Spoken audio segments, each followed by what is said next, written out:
What's up, everybody? Welcome into the first episode of the Blitz Network Radio, or as we'll call it here, TBN Radio.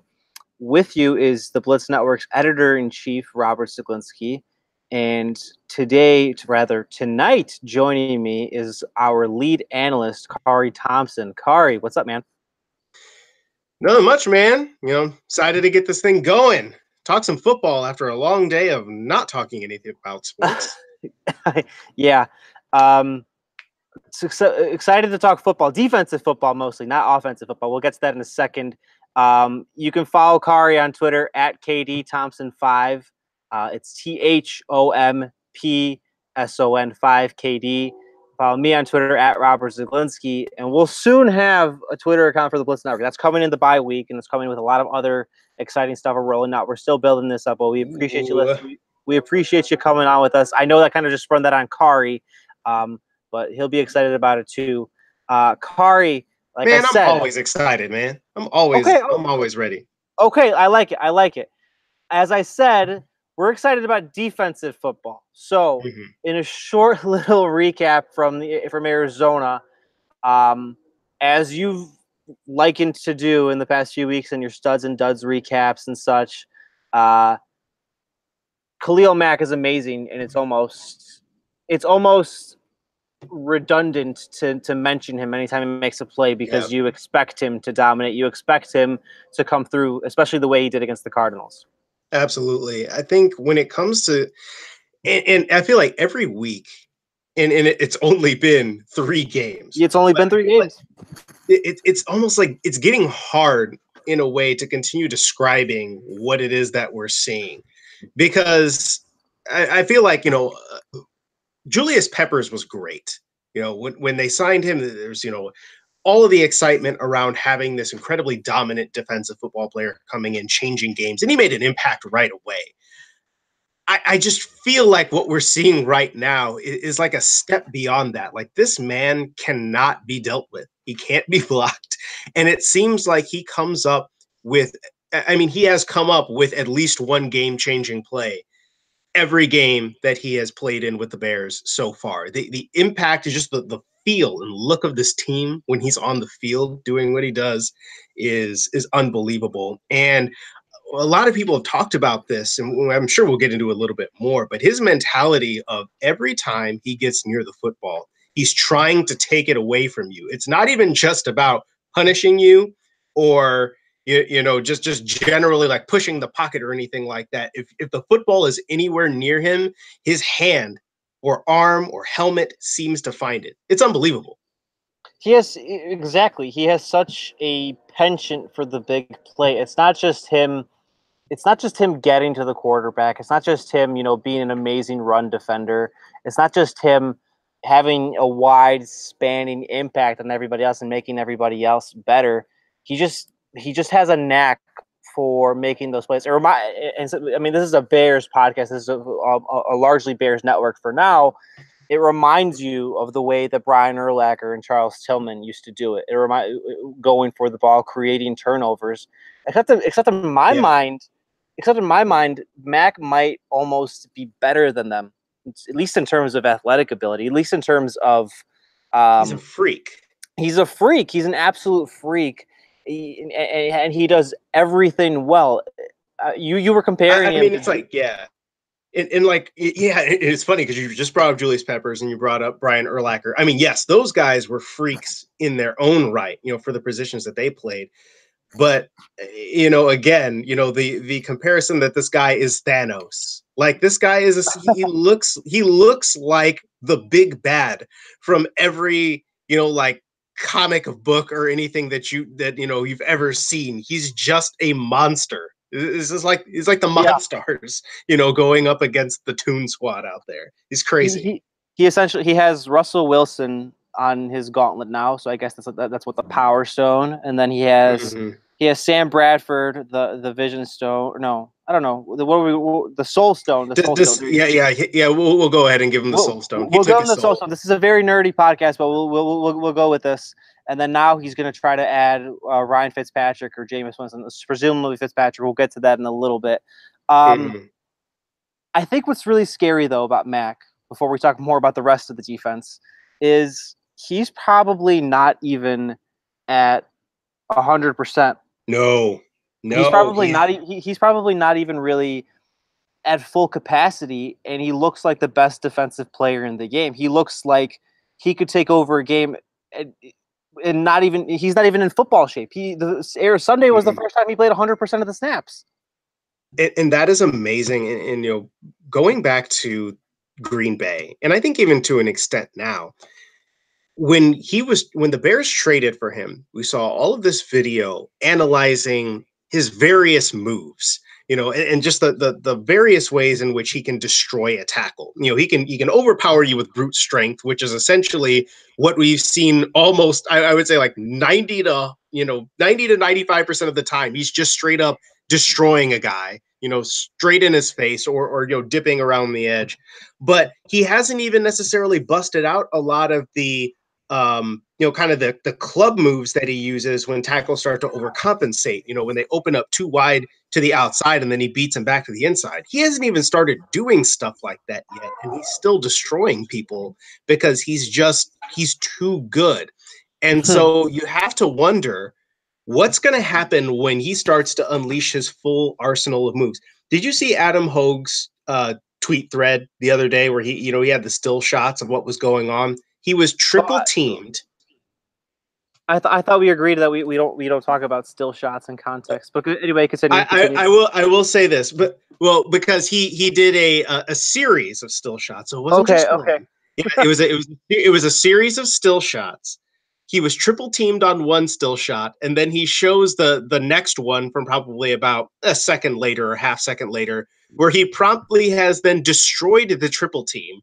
Because that was the one where Akeem Hicks came in and forced the fumble on Bradford, but it got recovered by the Cardinals. He destroyed a triple team on that play. And, Leonard Floyd had a nice inside looping rush, and then Hicks came in and cleaned it up right there. But, I mean, you can't block him with three guys. That's what we're dealing with right now. Yeah. I wish I had a better response than laughing, but that's really all you can do at this point. No. What are you going to say? I mean, you cannot deal with this man. Let's talk about how you cannot. Let's talk about the impact that he's had on the defense. So I wrote about it today. Yeah. The Bears are number 1 in defensive DVOA for the first time since, drumroll, 2012, where they went 10-6 and missed the playoffs. But they had the number 1 DVOA there, and that was a similar defense where they were forcing takeaways with reckless abandon. The Bears are currently second only to the Cleveland Browns with 8.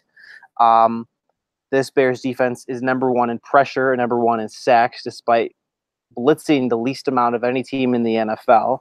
And I think you have to pinpoint all of that to Mac. I think you have to pinpoint all of that to Akeem Hicks essentially getting more one-on-ones. Leonard Floyd having less attention. Eddie Goldman, I wrote about him today in TBN. Yep. If you guys haven't looked at that yet, being dominant in run support. The secondary, having 3 picks on Sunday. I mean, even a guy like Sherrick McManus and Bryce Callahan really showing out. Not that it's uncanny the kind of effect he's had on everybody. Absolutely, and when I think of in particular, you're talking about Leonard Floyd, and I know you have a very special relationship with him. And he's my son, obviously, he's my son. I know what's up. Once he gets, and you even wrote about this, right? Once he gets use of both of his hands, I think that is going to have a big deal because he is a little bit hampered right now. You can see it. And they've almost made better use of him at points, putting him in a sort of spy position where they allow him to run around and clean plays up and fly around the field. On passing downs, when you have a short gain, kind of like, and you see like Roquan Smith also thriving in that kind of role when you just allow him to be in the middle of the field, and once the ball gets thrown to a place, you just go attack it, and they're cleaning things up left and right. But another guy that I was hoping that Floyd and him would have this kind of effect on each other, the guy that's really been thriving, Aaron Hicks. Or rather Aaron Lynch. Yeah.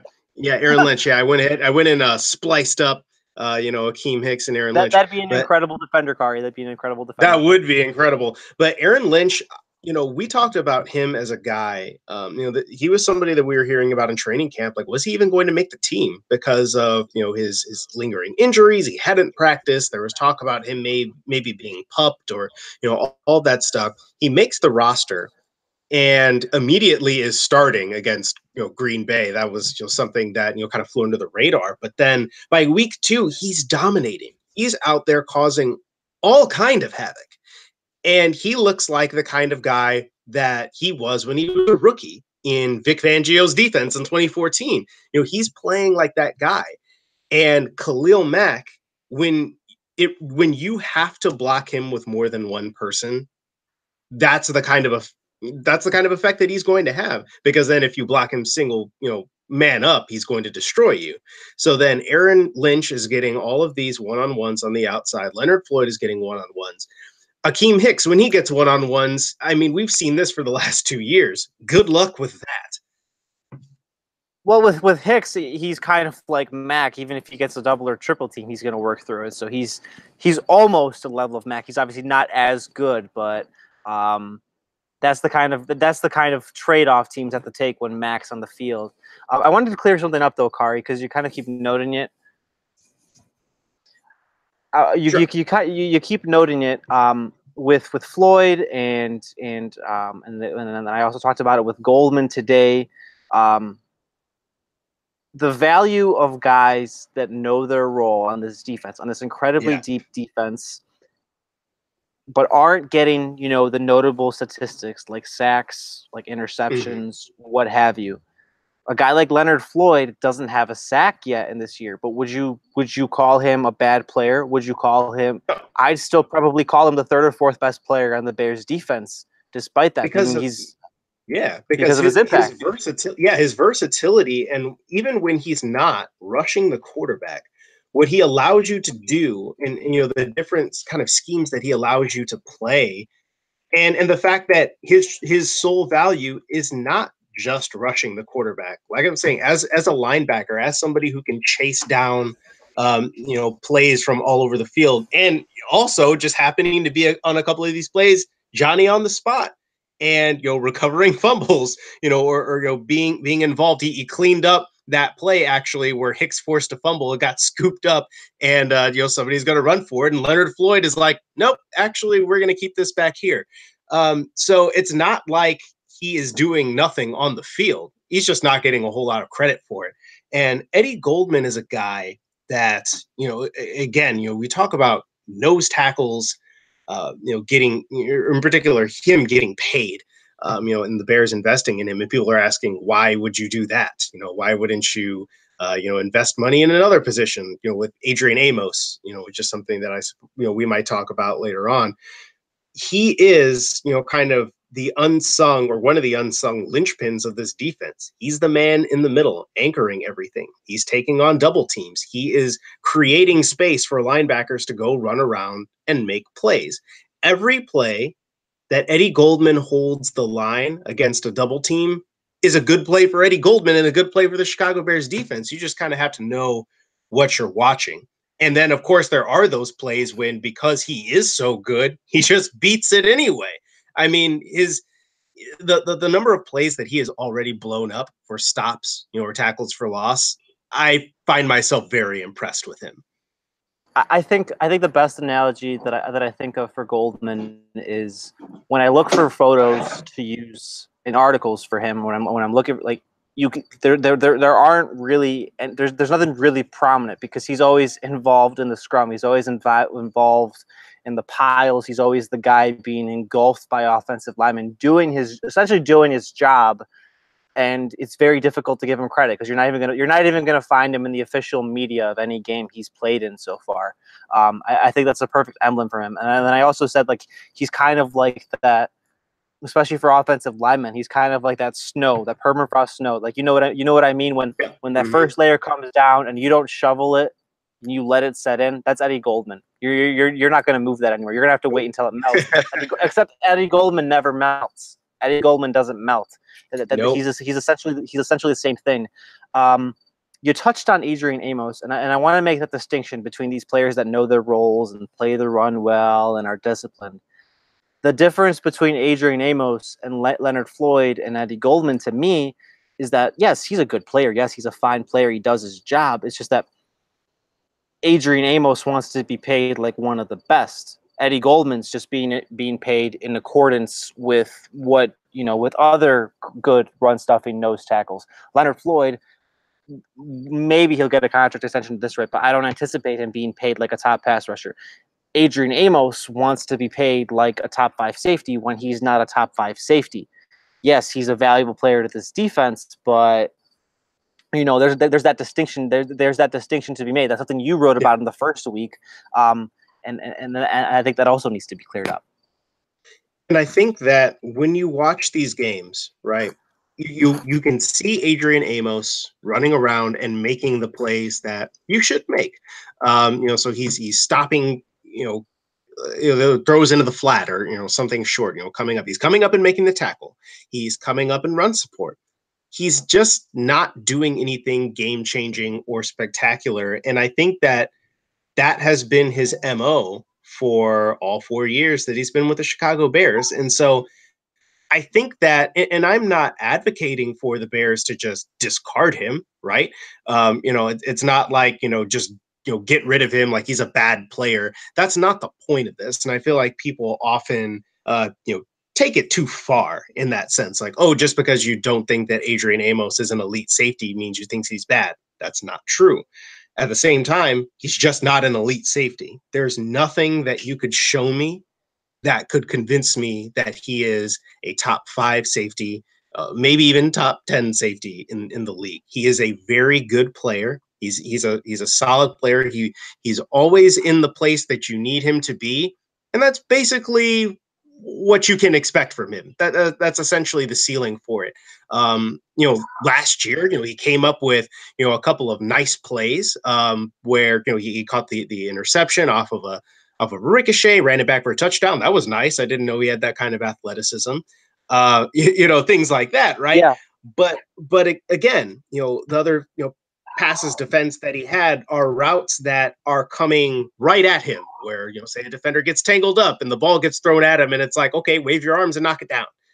Which obviously you still give him credit for that, but he's not like Eddie Jackson, where you see the play that Eddie Jackson made against Arizona to get that pick. He came from where he's coming from the other hash. Adrian Amos will not come from the other half of the field to make an interception. He just does not display that kind of anticipation and that kind of playmaking ability. That's what Eddie Jackson is, though. That's what he does. And that's partly why they drafted him, to come in and play free safety. And that's why this tandem works.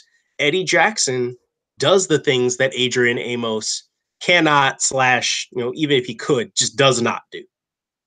I mean, realistically, and I also said this yesterday, it's a minor gripe because this defense is so good right now. But I mean, realistically, Amos, and I think you'll agree, is probably the 11th most important player of all the starters on the Bears defense. Let's assume they're mostly in nickel. And this isn't me just saying that Amos is a bad player. Just in accordance with everybody else and all their responsibilities on Chicago's defense, Amos is the 11th best player, right? Am I wrong? In terms of best, I mean, I would say I don't think that much of Kyle Fuller, right, or really either one of our corners, though Prince Amukamara has made some nice plays. I would say maybe they're kind of all huddling in the bottom tier, in the same mass. Yeah, in the bottom tier. But in terms of importance, I would say, yeah, Adrian Amos is probably the least important person and arguably the position that is the most replaceable. Whereas if you look at his counterpart, Eddie Jackson, you cannot replace him with any other person on this team. I look forward to our Twitter mentions lighting up. Oh, absolutely. This is TBN Radio episode 1. Robert Zeglinski, the Blitz Network's editor-in-chief, here with you. Follow me on Twitter at Robert Zeglinski. I'm talking to the Blitz Network's lead analyst, Khari Thompson. You can follow him on Twitter at KDThompson5. Let's jump over to Trubisky. Let's jump over to the offense. Let's have a less fun conversation, Khari. I think that's really what this boils down to. Right now, Trubisky is currently the 31st rated passer in the NFL. Sounds about right. I think if you adjust that with like DVOA and other any or yards at attempt and all that kind of stuff, a little more advanced analytics, he's probably the 25th most valuable. I think I saw something like that. It's posted by ESPN's Bill Barnwell today. 25th most valuable quarterback. Yeah, and that bears out. It's like you said, that bears out. He's struggling with reads beyond his first read. He struggles with his first read sometimes. The offense doesn't feel like it's tailored to him. It doesn't feel like he could handle the offense anyway. The simplest blitzes are rattling him. I don't think really any of the blitzes that have come at him have really been that exotic. They've been basic corner blitzes where he just has to hit the hot read really quickly. It's not like any crazy stunts when you go back and watch the film.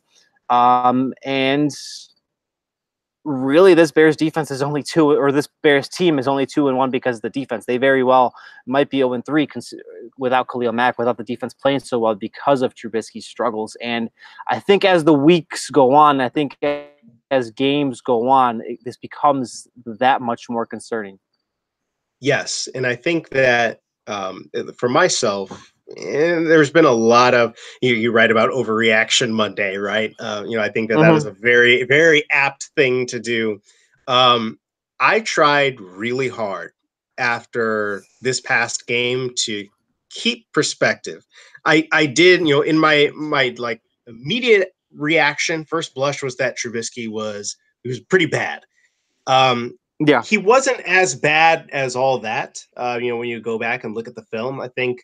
But he had some really rough moments, and the one that really stood out to me, and a lot of people highlighted it, was that sack that he took I believe on their very first drive. Where they got down into the red zone and they threw an overload blitz at him. And honestly, if he makes that throw to Tariq Cohen, and I think this is probably the third or fourth time that Trubisky has already missed Tariq Cohen this year, wide open in a flat somewhere. He missed him he missed him in Green Bay, on the fourth down conversion where he did the his best rendition of Mark Sanchez. He was wide open on that play for what would have been a first down and possibly a big gain, and he missed him here because he had the hot read to the left, but he looked the wrong way. I think he was trying to see if a play would develop to Taylor Gabriel. But here's the thing. When you see the line being crowded like that and they're showing blitz, you at least have to be prepared in your mind. What am I going to do if this play doesn't develop the way that I want it to think? And in that case, there has been some deserved flack on Matt Nagy for not giving Trubisky enough options on some of these plays. This was not one of those plays. All Trubisky had to do was look left and make that throw, and he looks great. Instead, he looks the wrong way. He panics, he runs back and gets sacked for a 15-yard loss. And that was really my first glimpse into the fact of, man, he has not learned in the his from his first 2 games, which is really unfortunate. He did show a little bit of improvement in that aspect later in the game. He kind of redeemed himself on a throw to Cohen in the flat that got them down near the goal line. He made a couple of nice passes on rollouts, and he made one throw that Nagy described as being special, where he tripped in the pocket, kept his footing, and delivered a beautiful throw to Trey Burton on a deep drag that was toward the sideline like a deep out. And that was a beautiful throw, amazing play, and that's the kind of stuff that makes you think that Trubisky can be a special quarterback. But when it comes to just simple plays, standing in the pocket, stepping up through the pocket when you're going to escape instead of trying to escape out the side and limiting your options, he just cannot show that on a consistent basis right now. And I'm really concerned with the way that he's seeing the field. It's still early, but those concerns cannot be ignored any longer. Yeah, and I guess my question is, especially if I know a lot of people want to just throw out the 2017 season because it was John Fox and Dowell Loggins. I mean, Trubisky was still playing. You can't really throw those games away. That was still him learning. That was still him playing in NFL games. And if you look at it from that prism to now, what is he actually and what is he actually improved in? And you just touched on it too. What does he do consistently well? I mean, he'll have those occasional flash plays like that special throw to Burton you mentioned. There was also that dime to Robinson in between two safeties, beating the cover two. But what does he do consistently well? And it's not even a simple play. It's just what does he do that would even stick out to you? Like, oh, hey, maybe there's something. Because to me, and this is just my personal opinion, I know I'm not a quarterback guru like Matt Nagy or anything, but to me, I don't really care as much about those cool throws to Burton and such if he doesn't do anything else consistently well, because those cool throws to Burton aren't consistent, if you know what I mean. Absolutely. And what I want to see, and this is something that I highlighted, coming into the Seattle game, is looking at his feet, looking at his poise in the pocket. How is he navigating? What is he looking at? Is he staying squared up to his targets? How quickly is he moving from read to read? There were points, and this is something that again we've also talked about during this, the scripted offense, because he practices these plays. He knows what the reads are. He kind of has this idea, this checklist that's in his head beforehand. I know what I'm going to be looking at here. If I don't like this read, then I'm immediately going to go to the next one. He looks great on those plays because they drill them, they practice them, they know that they're going to run them going into the game. That's the kind of thing I want to see every single play. And you know what? People talk about him, whether he's running too much. Not every time that he runs is bad. Sometimes there really aren't that many great options because of the pressure that's coming. What I want to see is how he is doing it. Again, I want to see him stepping up through the pocket when he decides that he wants to run. Or if, there's somebody in front of him, I want to see him step up in the pocket, stay there, and keep his eyes down the field. When you roll him out on, designed rollouts, which is something he's always been good at, like that's not anything different. He always keeps his eyes down the field. He's under control. He throws accurately. But when except for that throw to Trey Boston, except for that throw, or to Allen Robinson, that is. Yeah, that was really unfortunate.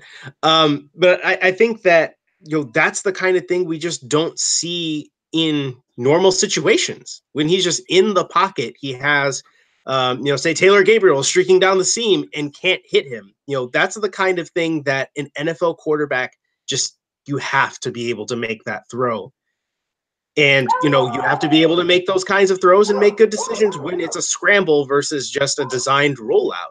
So to answer your question, I'm not sure of a single thing that I would say that Trubisky is demonstratively better at right now. It could be because that he's learning a new offense here, and him and Nagy just need to grow together and figure out what he has to do. But the fact of the matter is, I'm just not seeing anything that I would say, oh, he is definitely better at this aspect of his game right now than he was last year.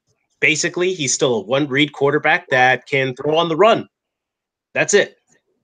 I'm going to ask an overarching question in a second, but first, I've had a lot of people ask me how much maybe Adam Shaheen's absence. This isn't the question. The question will come after this. How much Adam Shaheen's absence has affected this offense, that maybe the Bears were really counting on having a dynamic tight end 1-2 punch between Shaheen and Burton. Shaheen effectively being that kind of Gronkowski for this offense, being that red zone weapon. And maybe that's the reason Trubisky's struggling so much.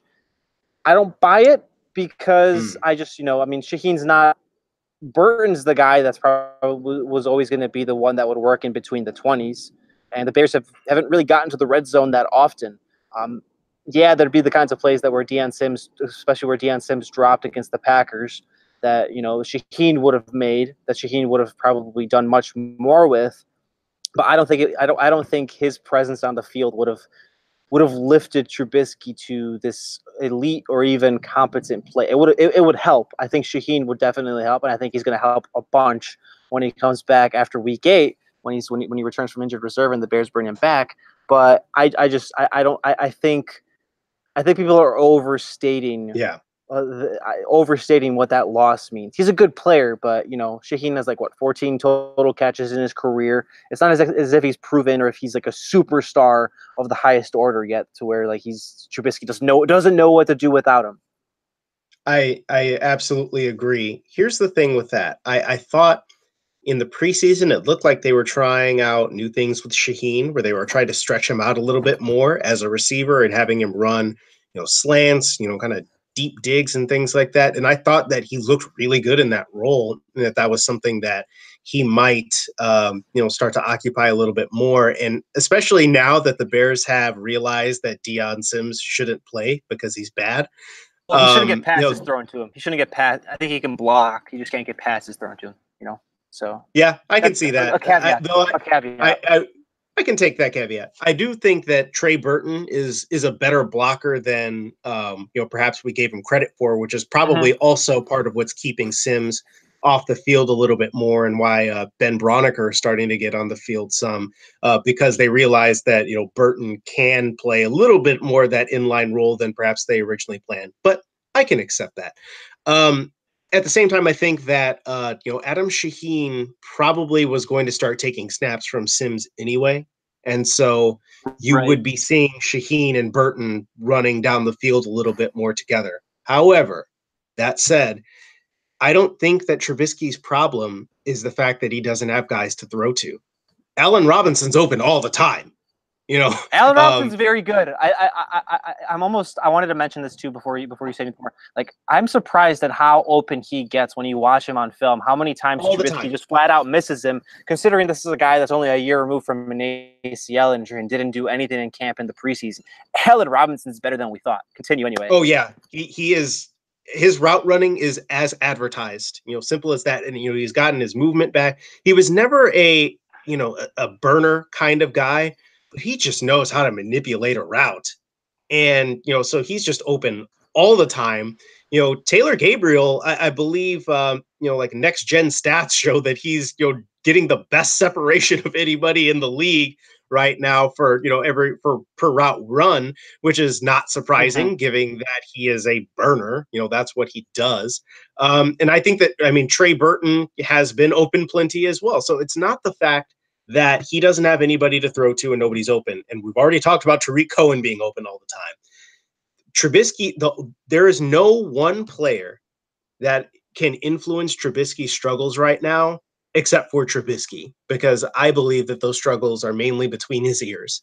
And it's not, Adam Shaheen coming back or, one player, stepping up and getting open more cannot, force Trubisky to hit him. I think that's the main issue. To the all-encompassing question I had before we get to Tampa Bay, do you think? Okay, so to fix this, if it can be fixed, honestly, we don't know. I think it's irresponsible of us to say whether we know that Trubisky can be fixed. I'm not going to say that he can't be, but I'm not going to say that that he's an absolute, that he's going to be an absolute stud either. I'm still in the we can't know yet. I'm ambivalent. Still in that camp. I'm ambivalent, and I know by saying ambivalent, I automatically hate Trubisky and I hate the Bears. That's just how our media climate works. Why do you hate Trubisky? Why do I hate Trubisky by saying let's wait and see? Anyway, Khari, do you think to unlock him? Do you think so? This has been a discussion that's been touched on a lot, but it was touched on by Nagy today, and it was touched on by Adam yesterday, as we mentioned at the start of the podcast. Yeah. Is it going to help the Bears and Trubisky to limit the playbook even more, because perhaps he might be, because like you said, he's mentally overwhelmed, or maybe, unlock it a little bit and give him some routes to work with, kind of like Adam touched on, where he doesn't have just one primary read, where you can give him something simple out in the flat, and you can give him more design and more freedom in or complex freedom, but in a simple fashion. I know that's a contradiction, but I think it makes sense. So which end of the spectrum do you lie on? I would say I'm in favor of. Okay, in a way, I want to hedge here and say a little bit of both. I would probably lean more towards, a little bit of the latter, because I think that here's the thing: you cannot dumb this down, like dumbing the playbook down. And I maybe I shouldn't use that term, but I guess limiting the playbook and running only really Mhm. basic things, like say what they did with him in his very first preseason appearance last year, where basically all you're doing is rolling him out because that's all you feel comfortable doing, just rollouts and bootlegs and stuff like that all the time. That's nice, but he's not developing the skills that he needs to succeed from the pocket. You still have to do that stuff. That you eventually have to put him in there, because this is the NFL and you're not running against twos and threes like he was at that point last year. You're running against, a real NFL defense. And so I think that to a degree, yeah, give him a couple of simple things to work, maybe in the beginning of some games, get his confidence up, but get the ball moving vertically. I don't need to see a million bubble screens and things Screen, like that. screen, deep shot, screen, deep shot, screen, deep shot. The new run, pass. Right. So I think that to an extent, like those things can be good. However, you can design route concepts and force him to read defenses, like just from kind of like simple things. Like, I don't know if you're, familiar with, the ideas of, or, maybe you ran it slightly differently, but, flood routes, flood route combos.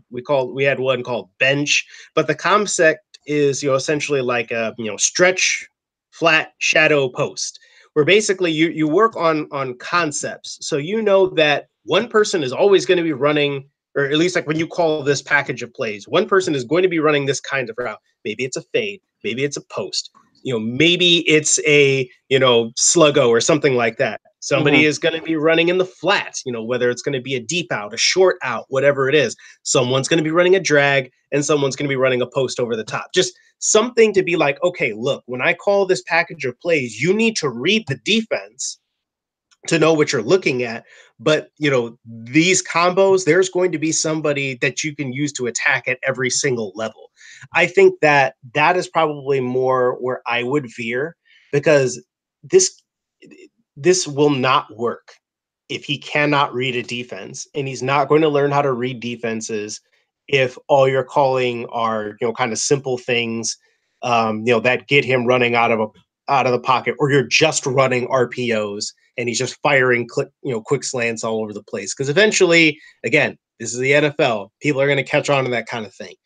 So I feel like I would prefer and I would feel more comfortable if they gave him as many options as possible. And yeah, maybe, as you said, keep it within a simplistic, or rather fixed structure, but made him read the defense to figure out what that is. I cannot add anything better to that, my friend. I just have one plea for Matt Nagy and this offense: never, ever, ever, ever, ever, ever run a goal line fade again. That's like a cardinal sin. And that was terrible. Never. Like, I mean, Trubisky didn't execute it well, sure, but the goal line fade is awful. That's an awful play call. You have don't better have red zone DeAndre options. Hopkins. That's the thing. You don't have DeAndre Hopkins. You don't have Mike Evans. You don't have that guy that you just are like, I'm going to throw up and he's just going to straight moss a dude. I like Allen Robinson, but, I mean, if anything, that would be Adam Shaheen, but he's not here right now, So and that's the kind of guy, yeah, that you have that, goal line rapport with. They showed that last year, that, you could go fling it up in the corner to Shaheen and he'd come down with it. And, Trubisky always knew exactly where to put it. I'm with you 100%. That call where honestly, I would have preferred you just throw the screen to the other side at that point, because I feel like that would have had a better chance. That throw was doomed from the start. The coverage was good. There was no separation. And he didn't really give his receiver much of a chance to box his defender out. Honestly, that would have been better as kind of a, like a back shoulder to the front pilot or something like that. That was one of the worst fade throws I've ever seen, and I'm not. It was really bad. I don't want to speak with hyperbole. I don't normally like to do that, but I'm just saying. Anyway, I'm disgusted enough with this offense let's get to the matchups. You're listening to TBN Radio. Dear subscribers, thank you for your support. Thank you for hopping on with us on this journey as we build up something special. At the Blitz Network, you can follow me on Twitter at Robert Zeglinski. You can follow our lead analyst Khari at Khari Thompson 5. And let's talk the Buccaneers. Let's talk the keys to the game. What we're going to be looking for Sunday as the Bears try to go 3-1 into their bye week. Khari, what is something you're going to be looking for? I guess let's use the offense as a segue. So, what is something you're going to be looking for from the Bears' offense against Tampa's defense, which right now is, I believe, the third best rushing defense in the NFL? They're very bad against the pass, but I believe they're the third best rushing defense. So, what is something you're going to be looking for Chicago's attack?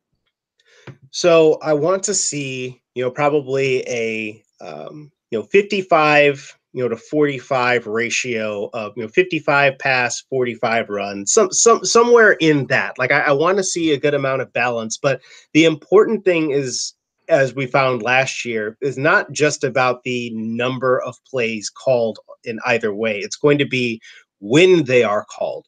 And one thing that I've been a little bit disappointed in with this offense thus far is when I saw Nagy last year, in his first couple of games as, the play caller for the Kansas City Chiefs, I saw a lot of shots on first down, off a play action or something like that, where you're catching the defenses, flat-footed. And granted, we don't have Tyreek Hill just running around and going past people and scoring 70-yard touchdowns because you just do that kind of thing.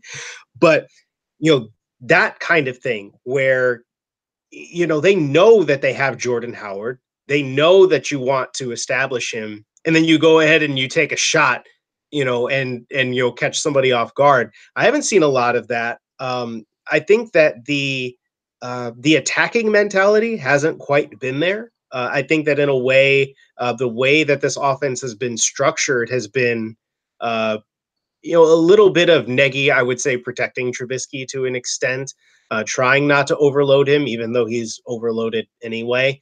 And, kind of, confidence building throws. Again, a lot of screens, a lot of moving the ball sideways and not enough moving the ball vertically. I want to see on first and second downs, and not every first and second down, grant you. I want to see them, try and stick with the run.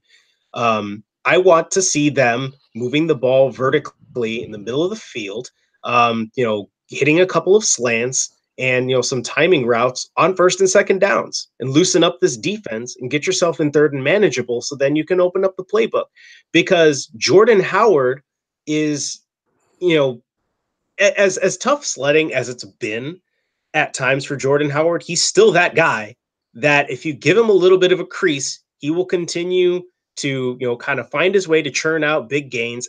Towards the end of the game against Arizona, you could finally see them sticking with the run. It started to pay off a little bit. They were kind of beating on that defense and wearing them down a little bit, turning some of those 2-yard gains into 4-yard gains consistently.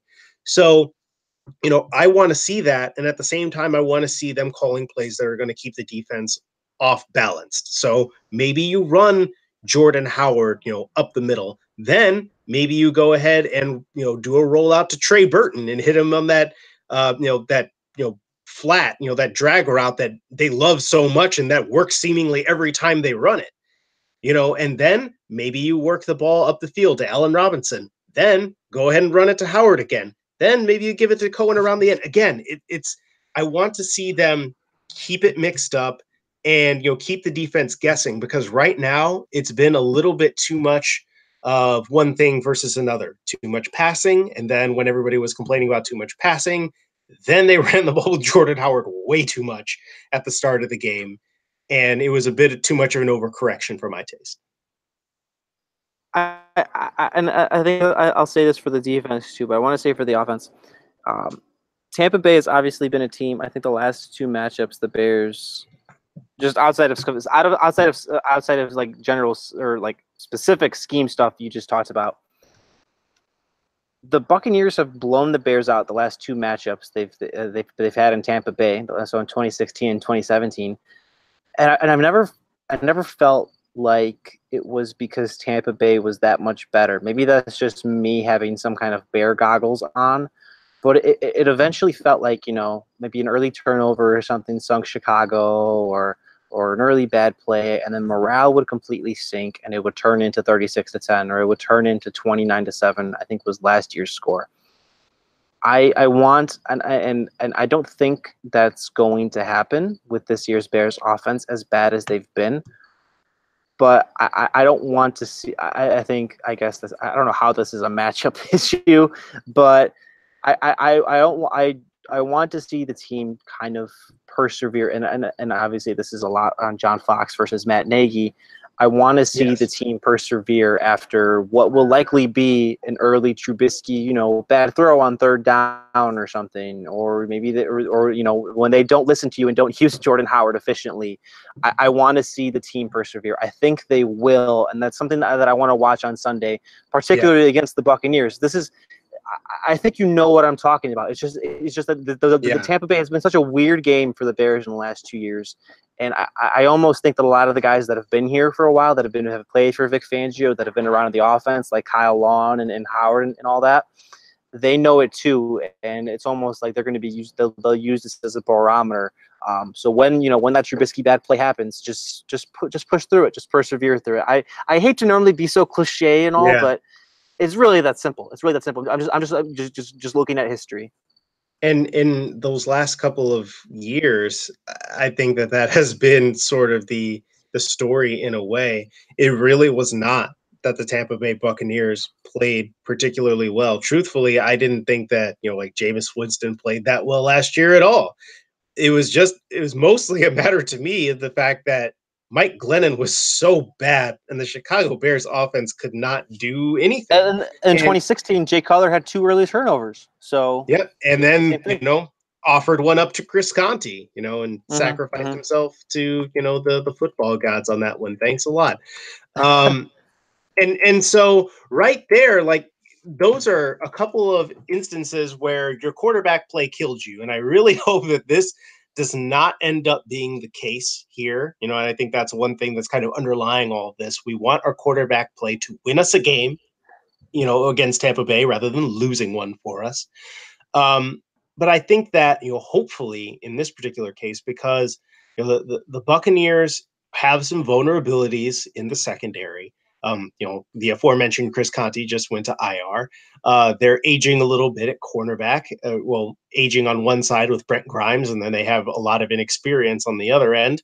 So you can attack this defense through the air if you draw it up right, and if Trubisky can, actually hit his receivers, which I think that if there's going to be a time for him to start playing well and for this offense to start going more vertically versus keeping things short and keeping the yards per attempt as low as they've been, this is the time. And he can make these throws. We know that he can make these throws. I think it's time for I think rather than scaling it back and really dumbing things down or oversimplifying them, I think it's time for him to be like, look, man, this is your opportunity. Make these throws that I know that you can make.